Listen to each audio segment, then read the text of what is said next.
100 మంది ఉద్యోగులతో మనం మాట్లాడితే కనీసం దాంట్లో 80 నుంచి 85 మంది చెప్పేటువంటి ఒకే ఒక పదం వర్క్ స్ట్రెస్, ఉద్యోగ ఒత్తిడి. ఈ ఒత్తిడి ఈ ఉద్యోగులను ఆఖరికి తమ ప్రాణాల గురించి కూడా ఆలోచించకుండా, లెక్క చేయకుండా చేసే పరిస్థితికి పుష్ చేస్తూ ఉందా? నిజంగా ఉద్యోగం కోసం ప్రాణాలను కూడా పరంగా పెట్టే స్థితిలో నేటి ఉద్యోగులు ఉన్నారా? తాజాగా జరుగుతున్నటువంటి కొన్ని సంఘటనలు అయితే అది నిజమే అని చెప్తున్నాయి.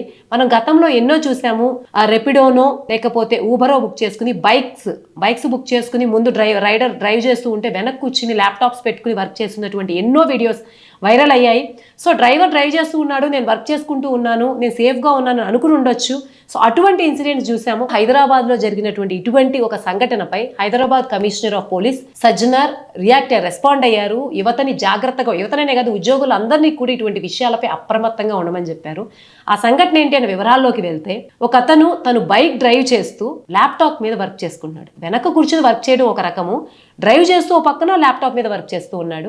సో దాని గురించి ఆయన స్పందిస్తూ ఏమన్నారంటే, ఇది మీకు సేఫ్ అని అనిపించవచ్చు కానీ అది సేఫ్టీ కాదు, మీ ప్రాణాలను కూడా రిస్క్ లో పడేస్తూ ఉంటుంది, ఇటువంటి విషయాల్లో జాగ్రత్తగా ఉండండి అన్నారు. సో దీన్ని కనుక మనం ఇంకొక యాంగిల్లో చూస్తే, అవును ఆఫీస్లో అందరికీ వర్క్ స్ట్రెస్ ఉంటుంది, అఫ్ కోర్స్ ఇప్పుడు లే ఆఫ్స్ పెరిగిపోతూ ఉన్నాయి, ఉద్యోగం ఉంటుందో ఉండదో. సో ఇది నీ సమస్యను ఒక కోణంలో చూస్తే, ఒకవైపు తను డ్రైవ్ చేస్తూ ఉన్నప్పుడు అట్లా అది తన ప్రాణాలని రిస్క్ లో పడేయడమే కాదు, ఎదురుకుండా వచ్చి డ్రైవ్ చేస్తున్నటువంటి వాళ్ళ ప్రాణాలని కూడా రిస్క్ లో పడేయడం. ఇంకొకటి, ఇప్పుడు 2026లో ఉన్నాము. రీసెంట్గా 2026 జనవరి నుంచి మనం ఎన్నో లే ఆఫ్స్, ప్రతి కంపెనీ లే ఆఫ్స్ అనౌన్స్ చేయడం వింటూ ఉన్నాం.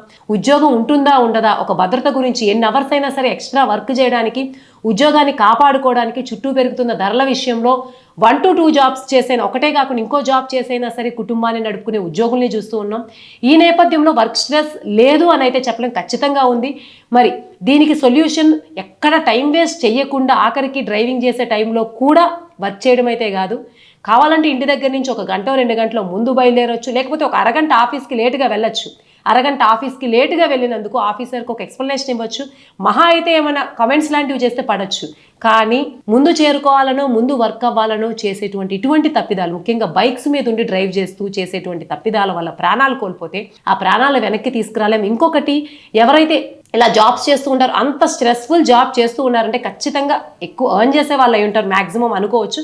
తక్కువ ఎర్న్ చేసే వాళ్ళని, ఎక్కువ ఎర్న్ చేసే వాళ్ళని, వాళ్ళ కుటుంబాలు వాళ్ళ మీద డిపెండ్ అయి ఉంటాయి. సో అప్పటి వరకు సంపాదిస్తున్నటువంటి ఒక వ్యక్తి ఆ యాక్సిడెంట్స్ వల్ల ప్రాణాలు కోల్పోయినా, లేకపోతే ప్రమాదంలో పడినా సరే మళ్ళీ అతని ట్రీట్మెంట్ కావచ్చు, అతను లేకపోతే ఇంకొకరు జాబ్ వెతుక్కునే పరిస్థితి ఉంటుందో ఉండదో తెలీదు.